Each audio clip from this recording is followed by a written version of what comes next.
Ismim Anora. Men bolaligimdan mehrga zor bo'lib katta edim. Onam meni dunyoga keltirib, hatto yuzimga ham qaramasdan tashlab ketgan ekan. Otamga, senda na chiroy, na boylik bor, sen erkak emassan deb, boshqa bir erkak bilan ketgan ekan. Shu kundan boshlab men begonalar qolida ulg'aydim. O'gay onam meni hech qachon qizi kabi ko'rmadi. Uning nazarida men ortiqcha yuk edim. Otam esa o'gay onaning ko'nglini olish bilan ovora bo'lib, men hamisha e'tibordan chetda qolardim. Shunday qilib, men mehr va muhabbat nimaligini bilmay ulg'aydim. Ko'nglimda bo'shliq, yuragimda esa doim mehrga tashnalik bor edi. Mahallada men bilan gaplashmagan yigit qolmadi. Yoshi katta ham, kichik ham, uylangani-yu, uylanmagani ham. Men ularning birortasidan izlagan narsamni, haqiqiy muhabbatni topa olmadim. Bir kuni men taqdirimni o'zgartirgan insonni uchratdim.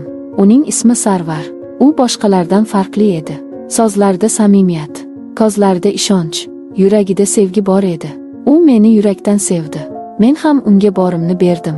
Oradan vaqt o'tib, to'yimiz bo'ldi.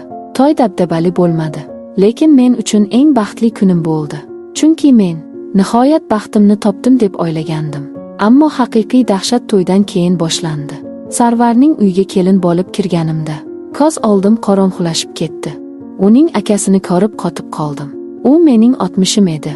U men mehr izlab, yo'ldan adashgan chog'imda sevishib yurgan yigitlarimdan biri edi. Ko'zimdan yosh sizib chiqdi. Yuragimni muzday sovuq o'rab oldi. Qanday yashayman endi? Qanday men uning ko'zlariga tik qarayman? O'tmishini ortda qoldirish oson emas ekan. Eng yomoni, uyda hech kim yo'q paytda qaynoham o'z qiliqlarini ko'rsata boshladi. Bir qarasa, orqamdan sekin kelib quchoqlaydi. Bir qarasa, dumbamni hazil aralash, shapaloq bilan uradi. U qilayotgan har xil jinni qiliqlari meni bir kuldirar, bir dahshatga solar edi. Oxir oqibat esa jiddiy ohangda menga qarab, men bilan bo'lasan yoki sirlaringni hammaga aytib beraman deb shart qo'ydi. Bir kuni peshin payti edi. Men yolg'iz mollarga qarab yurgandim. Erim ishda edi. Shu payt qaynoham keldi. Qo'limdan ushlab, molxonaga sudrab olib kirdi. U meni yerga o'tirqizib, majburlab surnay chaldirdi. Keyin esa orqamga katta yo'g'on ignasi bilan uqol qildi. Men qichqirmoqchi bo'ldim, lekin ilojim yo'q edi. Agar qaynota va qaynonam nimalar bo'layotganini bilishganida, men uchun qiyomat qoyim bo'lardi.